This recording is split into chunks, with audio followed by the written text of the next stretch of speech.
Dada, humu ndani kwanukia vizuri kweli. Harufu hii yanikumbusha mbali. Hii ni harufu ya Imperial. Ni harufu ya Imperial nakwambia. Naam. Na umeipata wapi sabuni hiyo? Kwanza mzee wangu huyu hapa atakuelezea. Kwa na binti ajui kuhusu Nairobi Supermarket? La, sijaisikia kamwe. Nairobi Supermarket iko hapa karibu na Arlington. Unapita hapa Melfield kidogo tu hapo 360 unapata Nairobi Supermarket. Tuna vitu vingi hapo kutoka Kenya. Royco yapatikana huko? Royco unapata Sasinity, unapata Ketepa. Mwambie. Kwanza nakwambia encyclopedia. Na kumaanisha naweza pata nywele pia. Kabisa, kwanza nywele nyingi za wanawake.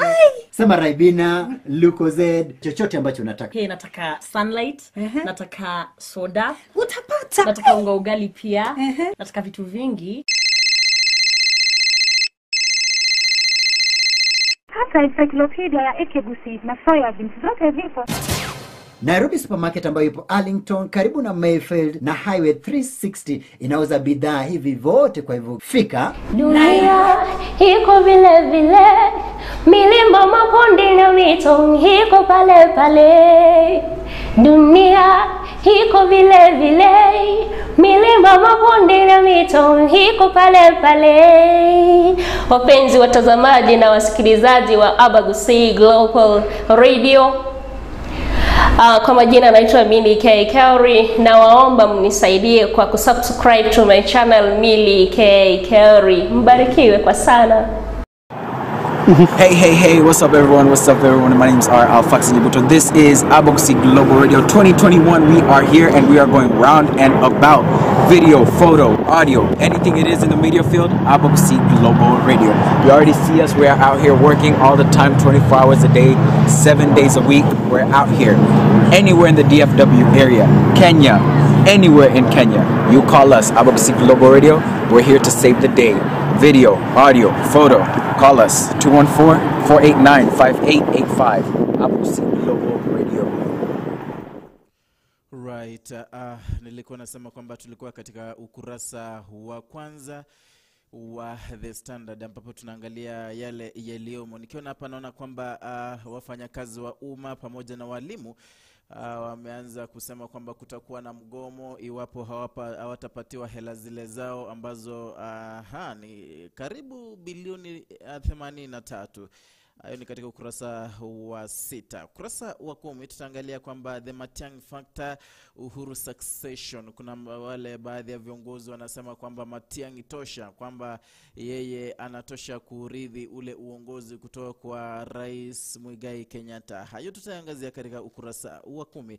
Vile vile naona hapa wanafunzi wa darasa la 8 waliofanya mtihani wao wa kitaifa wa KCPE ni kwamba wanafunzi 8,091 ni baadhi ya wale wanafunzi ambao walipata alama 400 na juu, na vile vile bado wanaendelea kungangania zile nafasi katika national schools. Kwa hivyo kuna wanafunzi 30,000 ambao pia watakuwa wakiwania nafasi hizo.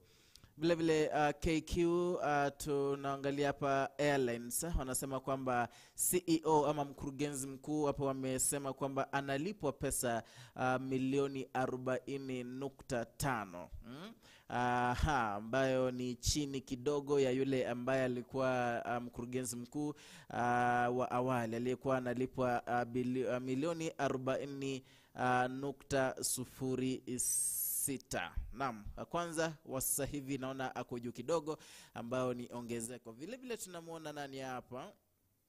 Naona hapa wanasema kwamba health and science, kwamba firstborns ama vifungua mimba wanakuanga wafupi na vile vile hawakasiriki haraka.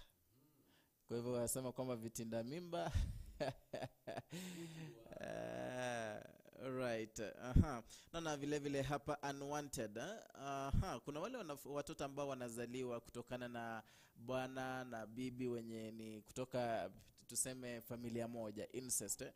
Sema kwamba katika kaunti ya Kakamega kuna watoto wengi zaidi ambao wameachwa pale kutokana na hiyo uhusiano. Vile vile naona hapa anaitwa nani? Ni hayo tu naona Susiona hapa na kemea zaidi, anasema kwamba huenda wakasitisha masomo iwapo yatarejelewa pindi tu serikali itakapoamua kufungua ama kufungulia wanafunzi waende mashule mbalimbali. Ni hayo tu katika ukurasa wa kwanza. Katika ukurasa wa Taifa Leo naanzia ukurasa wa pili ambapo naona anasema kwamba hali mbaya ya uchumi yatia hofu wa Kenya wengi. Kuna hali mbaya ya uchumi ambayo imesababisha Wakenya kukosa vyakula na maisha kubadilika. Anasema kwamba Wakenya wako na wasiwasi. Huu ni ukurasa wa pili. Nikiangazia ukurasa wa tatu anasema kwamba Gideon Moi sasa amebuni mikakati ya kuhakikisha anatoa urais mwaka wa 2022. Nikiangazia katika ukurasa wa 11 hadi ukurasa wa 14 wanasema kwamba kuna huyo kijana ambaye amefanya Wolves, klabu ya Wolves kung'aa ligini. Tunaenda kumwangazia katika ukurasa wa 11 hadi ukurasa wa 14 ambapo tutaangazia dimba. Katika ukurasa wa 6 wanasema kwamba mwili wa Philip kuhamishwa makaburi ya kifalme. Ni ukurasa wa 6 na ukurasa wa 4 wanasema kwamba kesi ya mauaji dhidi ya gavana Obado kuanza rasmi. Unajua kuna yule dada ambaye alikuwa anasoma chuo kikuu cha Rongo, Sharon Otieno, ambaye aliuawa mwaka wa 2018 akiwa na mimba. Lile jambo lilizua Wakenya walilalamika. Kesi hiyo ni kama itashughulikiwa hivi karibuni. Huo ni ukurasa wa 4. Katika ukurasa wa 7 wanasema kwamba Wamaragori wa Uganda sasa kutambuliwa rasmi. Kuna wale Wamaragori ambao wanaishi katika nchi ya Uganda sasa wanaenda kutambuliwa kirasmi. Ukurasa wa pili pia wanazungumzia kuhusu kafyu ya Unyama, yani jinsi Jumamosi iliyopita Wakenya takriban 50,000 walilazimika kulala nje, wakakesha nje kwa sababu ya kafyu. Ndio naona yameangaziwa katika ukurasa huu wa nje katika gazeti la Taifa Leo. Ukurasa wa pili wa gazeti la The Standard. Hapa tunaangazia kuna yule mwalimu mmoja ambaye alikuwa ni mwalimu wa Sosiana Mixed Secondary School, ambaye alikuwa ni mwalimu mkuu aliyekuwa anaitwa Magdalene Kimani. Alitoa ujumbe wake katika vyombo vya habari kusema kwamba huwa yuatembea kilomita takriban 10 kwenda na kurudi vile vile kilomita 10 kutoka sehemu moja ambapo kwenda ndani gari haziwezi ingia, manake barabara zimeharibika kweli kweli. Kuna yale yaliyotokea, wakasema kwamba habari hiyo ama ujumbe huo aliutoa kimakosa. Sasa hivi watu wanalalamiwa wakiuliza kwamba kulikuwa na kosa kweli kusema hayo. Kwa hivyo hayo tu utapata katika ukurasa wa pili. Vile vile ukurasa wa 3 tunaangazia mwimbaji mmoja. By the way, tunajua kuna waimbaji wengi ambao unajua kuna wakati fulani waliweza kuvuma na ngoma zao vile vile pengine za kimuziki tu, walivuma wakahubiri. Kuna wengine walivuma kwa nyimbo za mapenzi, lakini kafika wakati fulani kidogo wakapotea. Kama huyu Jemima, anaitwa Jemima Thiongo. Kuna wakati nyimbo zake zilikuwa zinatamba sana sana, na natumai hata ulikuwa unazisikiliza mtangazaji mwenza. Kwa hivyo hapa anaangazia alipoitwa katika kituo cha Radio Maisha, aliangazia akasema kwamba yeye ni ile muda mwingi zaidi aliutoa katika kupeana. Kuna shirika liloanza la charity, kwa hivyo lakini kuna ngoma nyingi zaidi ambazo ameziandaa zipo jikoni, na hivi juzi ama hivi karibuni wataenda kuzitoa pamoja na wenzake ili muweze kubarikiwa nazo. Vile vile katika ukurasa huo tutaangazia mzee mmoja ambaye alikuwa na miaka 74 aliyemuua bibiye aliyekuwa na miaka 71. Mzee huyu inasemekana kwamba alitoka nyumbani baada ya kuuza shamba, akapotea kwa miaka 20. Aliporejea wakati ugonjwa wa corona ulipoingia nchini, mambo yakakuwa magumu, akarudi tena kwake ambapo bibi yake na watoto wake waliweza kumkaribisha vyema. Nakumbuka ile shamba alilouza, bibi yake alifanya juu chini, akatafuta pesa, akalipa kufidia shamba hilo, kisha akaambia mwenyewe kwamba kazi hiyo yenyewe haistahili, shamba hilo alistahili kuuzwa. Kwa hivyo mwenye alishanunua hilo shamba ikabidi amelirejesha. Sasa hivi ndo tena alitaka kuuza, akiambia bibie lazima unipe title deed ya shamba hili ama niweze kukuua, na mwishoe ilibidi kwamba amemuua kwa kumkatakata. wanakijiji wa eneo hilo ama wakazi wa eneo hilo waliweza kuudhika zaidi na jambo hilo, ambapo waliweza kumshika na kumpiga kinyama na mwishowe kumchoma. Hayo ni katika ukurasa wa 3. Katika ukurasa huu wa pili gazeti la Taifa Leo wanasema kwamba Kafyu ama ukatili wa Kafyu. Najua kuna siku ya Jumamosi ambapo Wakenya takriban 50 walilala nje ama walazimika kukesha nje barabarani katika barabara mbalimbali kule katika jiji la Nairobi, ambavyo wanalalamikia serikali wakisema kwamba lazima ifungue nchi. Najua wananchi wengi sana walikesha nje siku ya Jumamosi. Hilo ndio linaangaziwa katika ukurasa huu wa pili, ambao wanasema kwamba wataalamu sasa wamefikiri kwamba Kafyu mapema haina hata umuhimu. Wanasema kama yenye rais wa Jamhuri ya Kenya Uhuru Muigai wa Kenyatta ameweka haina umuhimu wote. Huu ni ukurasa wa pili. Tena wanasema kwamba uchumi na hali ya maisha ya ofisa wa Kenya. Unajua Kafyu ipo, hali ya maisha imekuwa ngumu, uchumi umekuwa mbaya zaidi. Sasa wanasema kwamba Wakenya wana hofu. Huo ni ukurasa wa pili. Katika ukurasa wa 3 wanasema kwamba sasa Gideon Moi ameweka mikakati imara ili kuhakikisha kwamba anatua Ikulu mwaka wa 2022. Sijui ameweka mikakati ipi? Wanasema kwamba ameanza ama amekuwa akifanya mahojiano mbalimbali na viongozi kutoka sehemu mbalimbali ili kuhakikisha kwamba anatua urais ama anaingia Ikulu mwaka wa 2022. Wanasema kwamba mnamo Ijumaa alikuwa na mkutano na mbunge Hassan Oda, huyo ni mbunge wa Isiolo Kaskazini. Alikuwa na Ali huyo ni mbunge wa Gazen, Sofia Adan mbunge wa Marsabit, na yule ambaye anaitwa kama Hilbai Abuya Amagarol ambaye ni mbunge wa Moyal na Wario Gufu. Hao ni wale ambao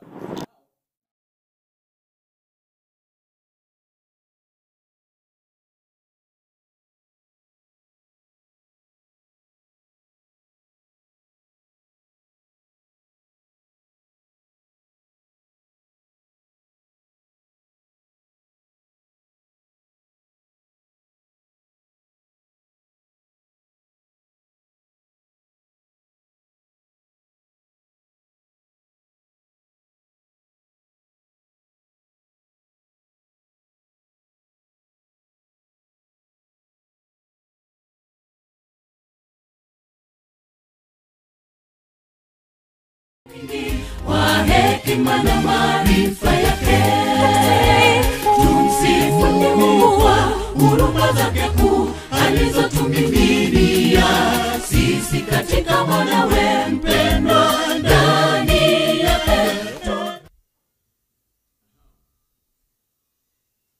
Wakati ulipiga vilivyo ugonjwa huu, alafu kwa hivyo watu ni kama wengi waliweza kuangazia yote, wakaingia kwenye gazeti, wakaingia kwenye muziki, ambapo tunaangazia muziki hapa. Otile Brown na Nadia Mukami, ambapo naona hapa Nadia Mukami muziki wake sana sana uliweza kusikizwa. Vile vile Otile Brown kuna ngoma zake kama Duzuma ambazo zilikuwa zikisikizwa vyema zaidi, Regina, kama hayo watoto wa pombe, katika Bumble pamoja na Mdundo. Kwa hivyo mpenzi mtazamaji, hayo utapata katika ukurasa wa 4. Naomba tukimbie kwanza madukani kisha tutarejea. Dada, humu ndani kunukia vizuri kweli. Harufu hii inanikumbusha mbali. Hii ni harufu ya Imperial. Ni harufu ya Imperial nakwambia. Naam. Na umeipata wapi sabuni hiyo? Kwanza mzee wangu huyu hapa atakuelezea. Kwa na binti ajui kuhusu Nairobi Supermarket? La, sijaisikia kamwe. Nairobi Supermarket iko hapa karibu na Arlington. Unapita hapa Melfield kidogo tu hapo 360 unapata Nairobi Supermarket. Tuna vitu vingi hapo kutoka Kenya. Royco yapatikana huko? Royco unapata Sasinity, unapata Ketepa. Mwambie. Kwanza nakwambia encyclopedia. Na kumaanisha naweza pata nywele pia? Kabisa, kwanza nywele nyingi za wanawake. Sema Raibina, Lucozade, chochote ambacho unataka. Nataka sunlight, nataka soda. Utapata. Nataka unga ugali pia. Nataka vitu vingi. Hata encyclopedia ya Ekebusi na soya beans zote zipo. Nairobi Supermarket ambayo ipo Arlington karibu na Mayfield na Highway 360 inauza bidhaa hivi vote, kwa hivyo fika Nairobi Supermarket. Hey, what's up everyone? My name's Fox Nibuto. This is Aboxy Global Radio 2021. We are here and we are going round and about video, photo, audio, anything it is in the media field, Aboxy Global Radio. You already see us. We are out here working all the time, 24 hours a day, 7 days a week. We're out here anywhere in the DFW area, Kenya, anywhere in Kenya. You call us, Aboxy Global Radio. We're here to save the day. Video, audio, photo. Call us 214-489-5885.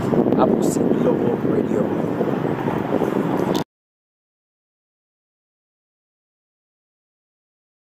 Dunia iko vile vile, milima, mabonde na mito iko pale pale. Dunia iko vile vile, milima, mabonde na mito iko pale pale. Wapenzi watazamaji na wasikilizaji wa Aboxy Global Radio, kwa majina naitwa Milly K. Kelly, na waomba mnisaidie kwa kusubscribe to my channel Milly K. Kelly. Mbarikiwe kwa sana. Dada, humu ndani kwanukia vizuri kweli. Harufu hii yanikumbusha mbali. Hii ni harufu ya Imperial. Ni harufu ya Imperial nakwambia. Naam. Na umeipata wapi sabuni hiyo? Kwanza mzee wangu huyu hapa atakuelezea. Kwa na binti ajui kuhusu Nairobi Supermarket? La, sijaisikia kamwe.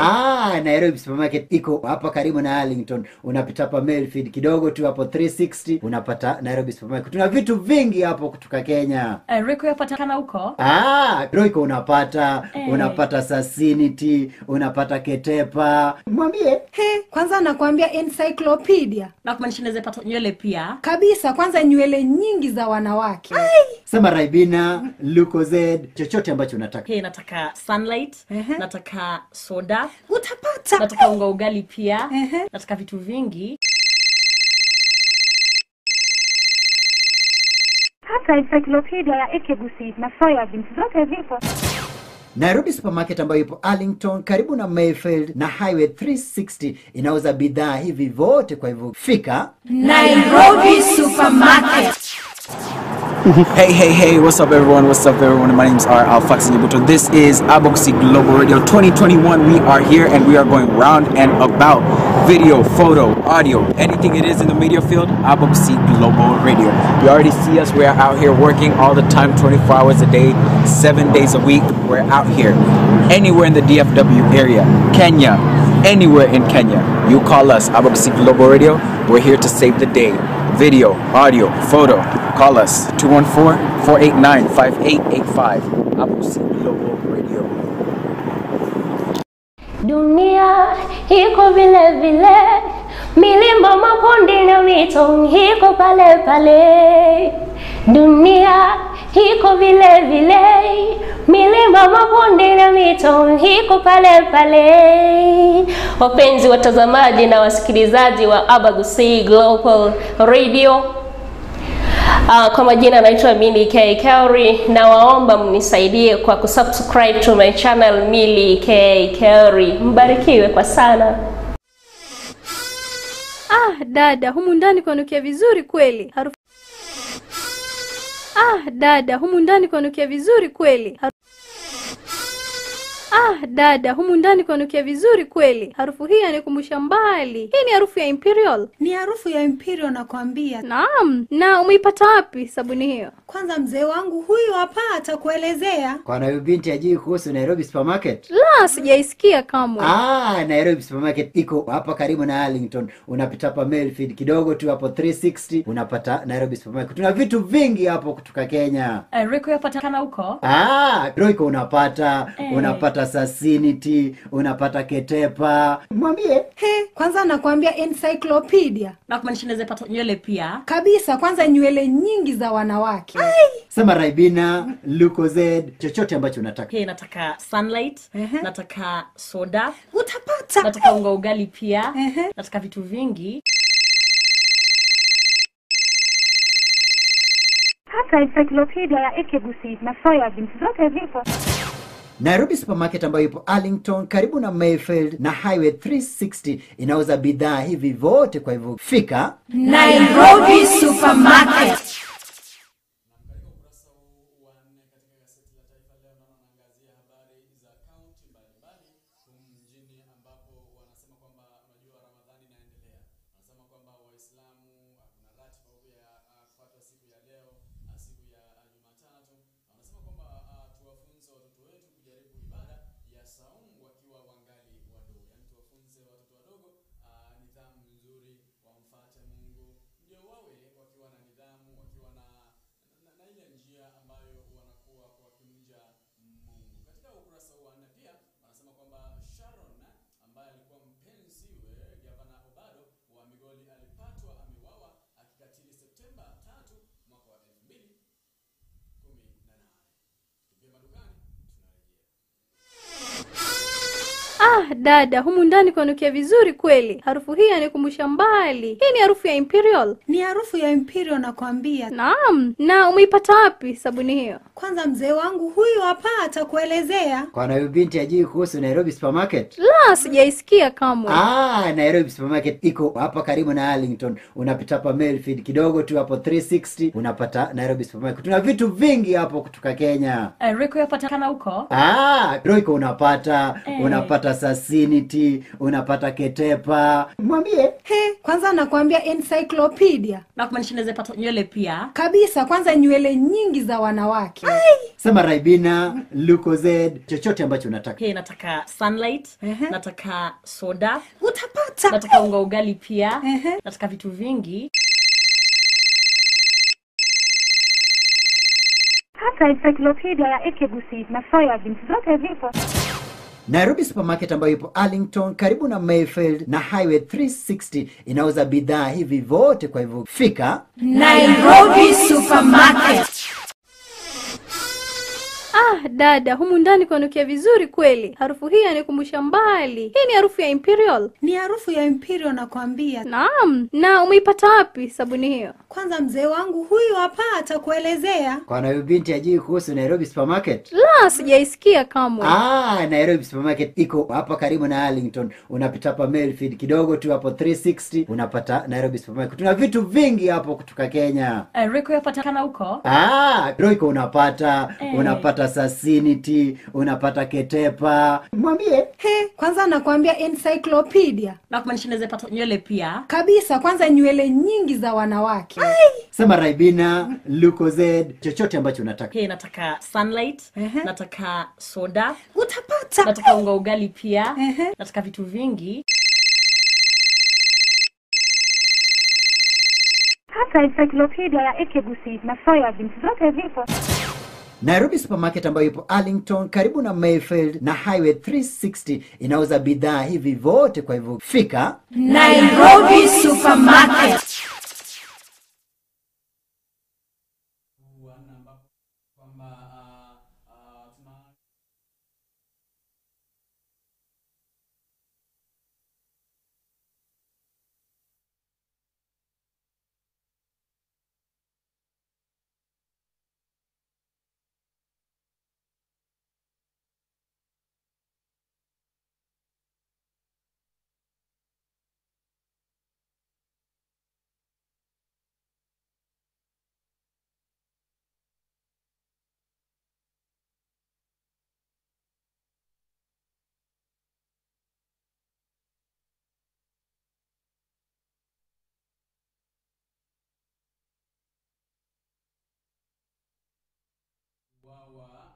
Na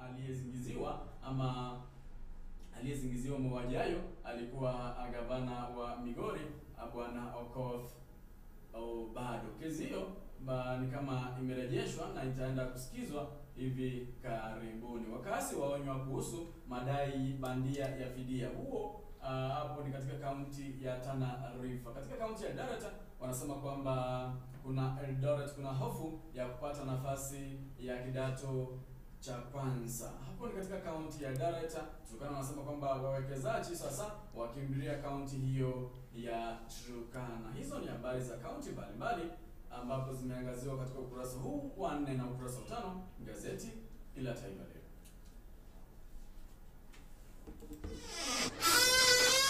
Dada, humu ndani kwanukia vizuri kweli. Harufu hii yanikumbusha mbali. Hii ni harufu ya Imperial. Ni harufu ya Imperial nakwambia. Naam. Na umeipata wapi sabuni hiyo? Kwanza mzee wangu huyu hapa atakuelezea. Kwa na binti ajui kuhusu Nairobi Supermarket? La, sijaisikia kamwe.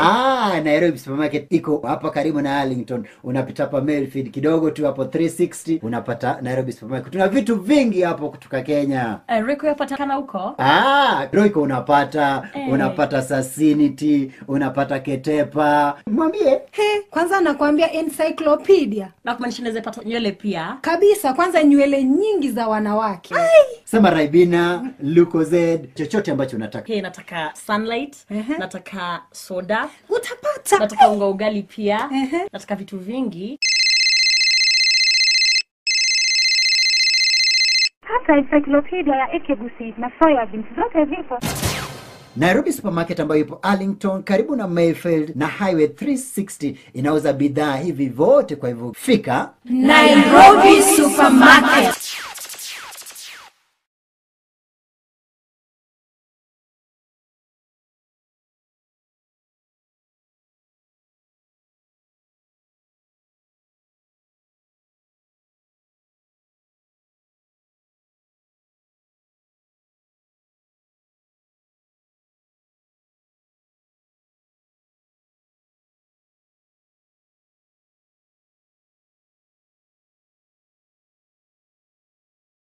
Dunia iko vile vile, milima, mabonde na mito iko pale pale.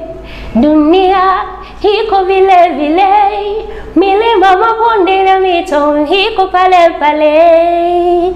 Wapenzi watazamaji na wasikilizaji wa Abagusi Global Radio, kwa majina naitwa Milly K. Kelly, na waomba mnisaidie kwa kusubscribe to my channel Milly K. Kelly. Mbarikiwe kwa sana.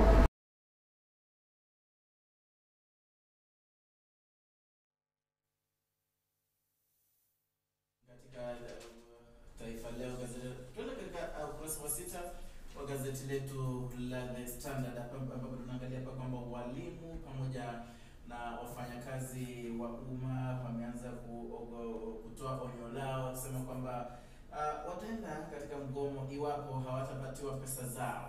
Katika ukurasa wa 6 huo ambapo tunaona kwamba kuna yale maelewano waliofikiwa katika tunaita collective bargaining agreement CBAs pamoja na walimu pamoja na hao wafanyakazi wengine. Lakini sasa tunaona kwamba katika ule mkopo serikali ya Kenya iliweza kukopa kutoka IMF ama International Monetary Fund, waliweza kupewa masharti kwamba pengine lazima waweze kupunguza zile hela ambazo wanalipa wafanyakazi, na hizo hela zote ikiwa hao walimu na wafanyakazi wataongezewa mishahara, marupurupu yote ingekuwa ni bilioni 83.4 ambalo ni ongezeko. Lakini sasa hivi tunaona kwamba National Treasury Cabinet Secretary, waziri wa hazina anayeitwa Ukuru Yatani, amesema kwamba mwaka ujao serikali ni kama itachukua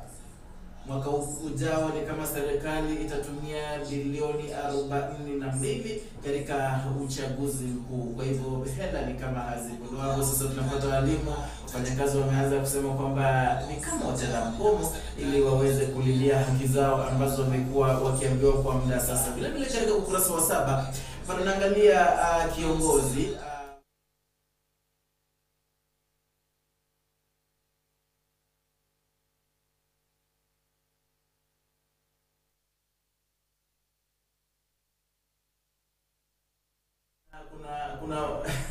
kuna dini napigwa, kuna mpango huko ili waweze kungolewa katika vyeti hivyo, wengine waweze kuwekwa pale kabla ya uchaguzi wa mwaka ujao, mwaka wa 2022. Hayo yote yalisema na mmoja wapo wa wanachama wa ODM, ambapo anasema kwamba hayo yataingiliwa. Vile vile kuna bidhaa ama kuna vifaa ambavyo viliuzwa na IEBC katika tunasema price inflated cost, pia watajibu mashtaka hayo. Kwa hivyo hayo ni baadhi ya makosa ambayo hao wataweza kufurushwa kwenye vyeti vya ama nyadhifa nyadhifa zao. Ukurasa huu wa 6 katika gazeti la Taifa Leo wanaangazia habari za Afrika na dunia, ambapo wanasema kwamba kuna huu mwili ambao ulikuwa wa mume wa Malkia wa Uingereza Elizabeth wa pili Philip wapelekwa kupumzishwa katika chumba maalum kilichoko katika kanisa la St George's Chapel ndani ya kasri la kifalme. Kumbuka kwamba huyu mume wa mfalme ama mwanamfalme Philip alifariki katika kanisa la Windsor April 9 akiwa na umri wa miaka 99. Mwili wake utapumzishwa. Amerika na China ziko tayari kushirikiana kuhusu tapianji. Wanasema kwamba Marekani na Uchina zipo tayari kushirikiana. Uganda pia wanasema kwamba Uganda kupokea dosi milioni 5 za chanjo ya corona mwezi ujao. Wanasema kwamba wameweka mikakati jinsi au namna ambavyo hizo chanjo zitazambazwa kwa wananchi wa nchi hiyo ya Uganda. Katika nchi ya Addis Ababa ama Ethiopia wanasema kwamba waziri mkuu aunda kamati ya usalama wakati wa uchaguzi. Uchaguzi unatarajiwa hivi karibuni, ambapo waziri mkuu ameunda kamati ambayo itasimamia na kufanya uchunguzi katika uchaguzi huo. Katika nchi ya Tanzania wanasema kwamba wasichana 6,000 waliacha masomo baada ya ujauzito. Unajua kuna nyakati ambazo marehemu John Pombe Magufuli alisema kwamba kama umepata mimba haufai kuendelea na masomo. Lakini hilo jambo lilikemewa. I think he withdrew hiyo statement yake, na sasa anasema kwamba wanafunzi 6,000 ambao waliacha masomo baada ya ujauzito. Huo ni ukurasa wa 6. Katika ukurasa wa 7 katika gazeti hili wanasema kwamba Wamaragori ambao wanaishi nchini Uganda sasa watarajiwa kutambuliwa rasmi. Kuna hawa Maragori ambao wanaishi katika nchi hiyo ya Uganda. Sasa wanasema kwamba rais wa nchi hiyo ya Uganda Yoweri Museveni atawatambua kirasmi kama watu wengine katika nchi hiyo ya Uganda. Huo ni ukurasa wa 6 na ukurasa wa 7 katika gazeti hili. Ukurasa wa 8 wa gazeti la The Standard tuangazia zile hafla za jando. Kwa kawaida tunajua kwamba katika jamii ya Waluya haswa Wabukusu, Watachoni, Batura, hata Sabaot, hizo jamii kwamba zilikuwa zikifanya hafla hii ya tunasema ni initiate boys into adulthood. Lakini sasa hivi tunaona kwamba zaidi ya vijana 10,000 waweza kupelekwa jandoni, na haya ni wale ambao wanafanya kazi hii au wanaoitwa ngairi, ambao wamekiuka kanuni na sheria zilizowekwa na elders wa jamii hiyo, ambao waliweza kusitisha mipango hiyo yote. Lakini kwa sababu hao wote hupewa pesa nzuri zaidi ambazo ni shilingi 2,000 kwa mtu mmoja, yani kwa kijana mmoja ambaye akimpasha ama tuseme akitahiriwa, mwenye anamtahiri anapewa shilingi 2,000. Kwa hivyo ni kama hao wameendelea chini ya maji ama wameendelea kufanya kinyume na yale elders wa jamii hiyo wameweza kuzungumzia. Hayo katika ukurasa wa 8. Vile vile tunaona katika ukurasa wa 10 hapa baadhi ya viongozi wameweza kuweka uzito wao nyuma ya waziri wa mambo ya ndani ama usalama wa ndani Fred Matiang'i, akisema kwamba iwatosha kweli kushika usukani baada ya Uhuru Muigai kwenda nyumbani ama na kumaliza kipindi chake. Kwa hivyo tunaona hapa kuna baadhi ya viongozi ambao wanasema kwamba yeye ni kama anaekezwa pale, anaendelea kuwekwa vizuri ili aweze kurithi uongozi ule. Vile vile baadhi ya Wakenya ama baadhi ya viongozi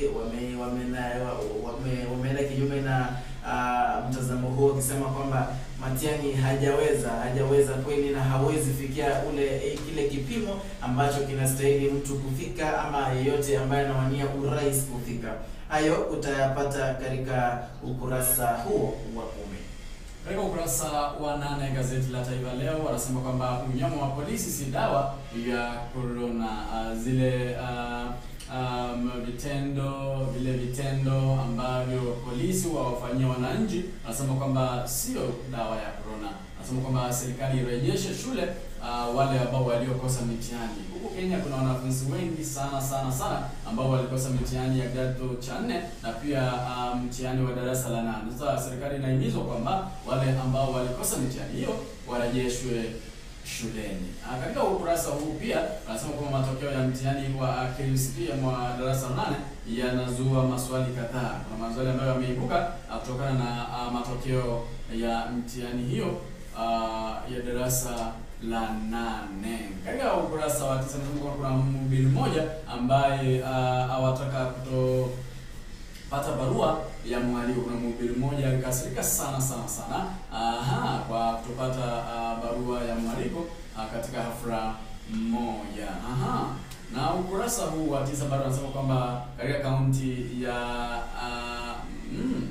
katika sehemu ya Mboni Kitundu anasema kwamba kuna jombi alimwa na mke kwa kubadilisha hela. Kuna jombi ambaye alilimwa na mkewe kwa kubadilisha hela. Naona huku ni visa tu vimeangaziwa katika ukurasa huu wa 9. Kuna kaunti ya Bungoma ambapo mpiga ramli alishtua kutabiri kifo chake, na kuna mganga mmoja ambaye alirudishiwa fedha zake kwa huduma veki. Huo ni ukurasa wa 9 gazeti hili la Taifa Leo.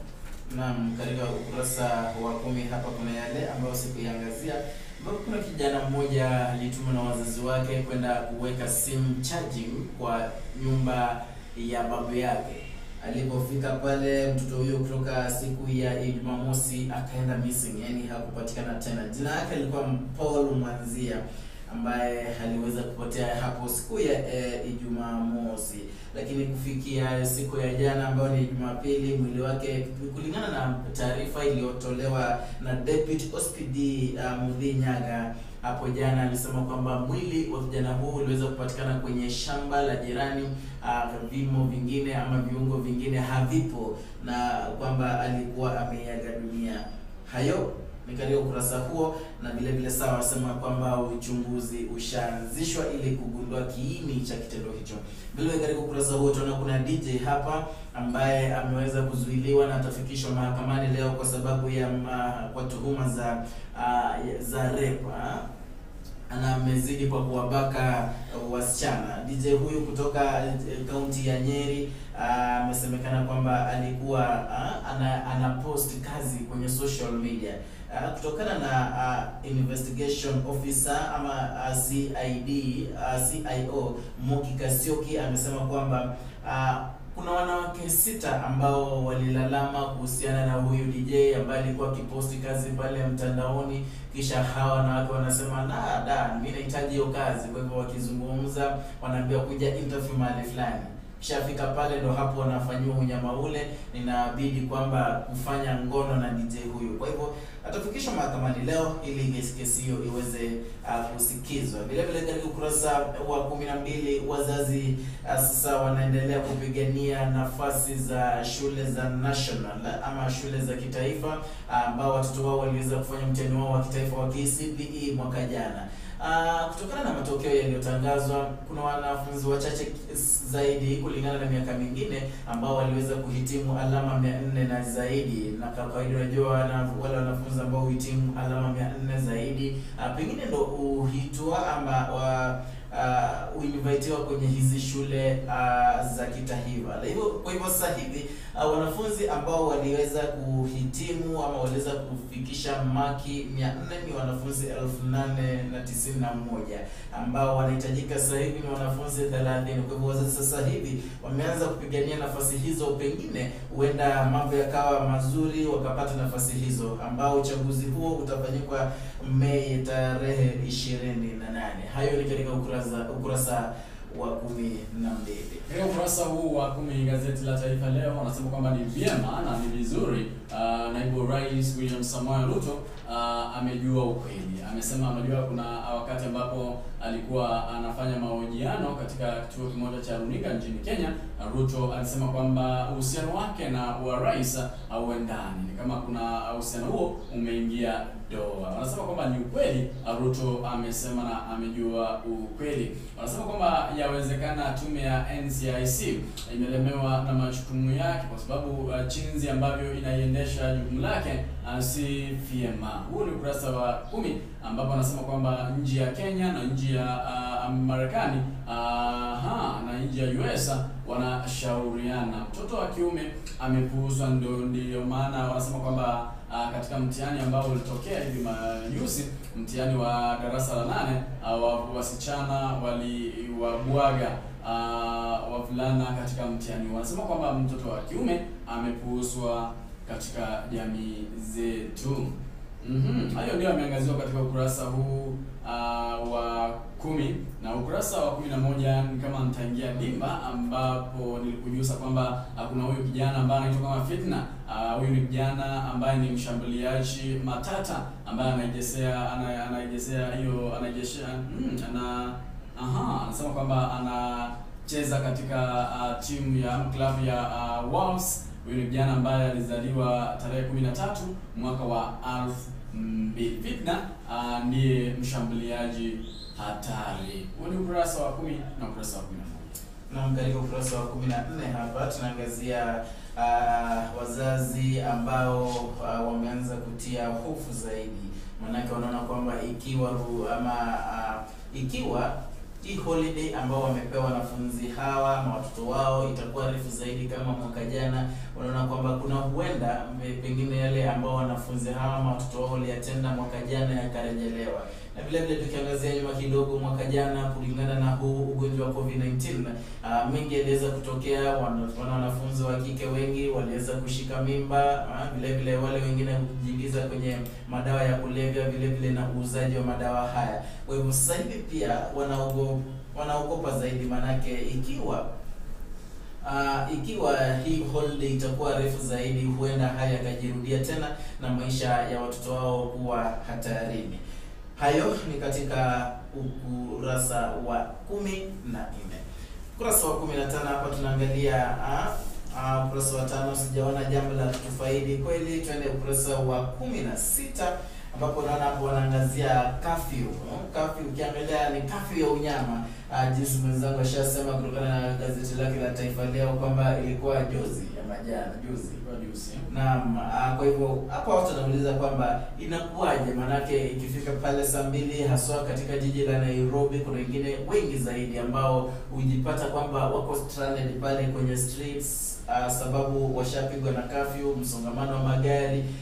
Ndio hapa sasa wanauliza kwamba wanasema kwamba ni maoni tu, wanasema Wakenya wanasema kwamba msitumie kafyu ili kusababisha masumbuko. Na vile vile ukurasa wa 17 hapa tunaangazia tu maoni ya watu ambapo wanauliza kwamba tuliangazia wiki jana, magazeti ya wiki jana, tunaona kwamba Rais Uhuru Kenyatta anasema kwamba walimu waweze kupatiwa chanjo ya lazima. Sasa hivi wanauliza kwamba ni hili wapatiwe chanjo ya lazima, kweli ni halali? Kuna mmoja hapa anasema ni vizuri wapewe chanjo hiyo, manake wanashughulikia wale watoto wadogo zaidi ambao vile vile wanaweza kulindwa kutokana na kuambukizwa na ugonjwa huu wa COVID-19. Na vile vile mwingine hapa anasema kwamba si vyema kuiweka iwe ni lazima, ni jambo la kuvolunteer tu. Mtu anayejisikia kwamba yuataka kudunga sindano hiyo ya chanjo hiyo ya COVID-19 akaenda kupewa chanjo. Hilo katika ukurasa wa 17. Katika ukurasa huu wa 14 au 15 naona taarifa ambayo imeangaziwa huko ni taarifa kuhusu King Kipchoge ambaye alifagia NN Marathon. Sasa wanasema kwamba macho sasa yanaangazia kwa Olimpiki. Naona ni dimba tu na michezo katika kurasa hizi za nyuma gazeti la Taifa Leo. Naona tu ni kama ni dimba tu na kombe ambalo linaendelea ndio yameangaziwa katika ukurasa huu wa nyuma gazeti la Taifa Leo. Na katika ukurasa wa 7 kwa parents and pandemics tunaangalia hapa ni kisa kimoja tu, sijui niseme ni kisa nitaje. Anasema kwamba firstborns are shorter with shorter tempers. Mfungwa mimba ni wale watoto ambao huwa kidogo wafupi kwa kimo na vile vile si wale wa kukasirika ovyo Sijui jambo hilo walionaje. Sioni kama kwanza wewe mwanzo una mimba kufungwa mimba. Kwa hivyo uenda utajua zaidi kuhusu haya. Lakini tutakomea hapo kwa sasa. Nimeshukuru zaidi kwa kuungana nasi katika meza hii ya magazeti IGL Magazetini leo hii. Niite Edwin. Nakumbuka kwanza before umalize Luku kwamba leo nina yule jamaa ama ile familia ambayo ilijaliwa na mara 4. Mara 4 ni wale watoto ambao wamezaliwa watano. Tunawaita aje? Najua ni quintuplets. Au wanaita kwa Kiswahili kama mara 4. Mara 4 kuna ile familia ambayo ilijaliwa na watoto watano kwa katika hospitali kuu ya Kisii. Familia hiyo imetulia kwamba bado haijafaidiwa ama haijafadhiliwa na serikali, na inafaa kwamba muisaidie kupata hata hiyo, kuna mahitaji ambayo watoto wanataka, maziwa, vitu zingine. Sasa leo tutakuwa naye hapa kuanzia saa 4 hivi hadi saa 8 katika mpango mzima wa Seria Obo Otaka. Asante sana kwa kutumika nazi tangia saa 1:30 hadi naona sinaelekea saa 3. Barikiwa na kwangu ni Fidel Omoshoni. Hey, what's up everyone? My name's Foxy Nyibuto. This is Aboxy Global Radio 2021. We are here and we are going round and about video, photo, audio, anything it is in the media field, Aboxy Global Radio.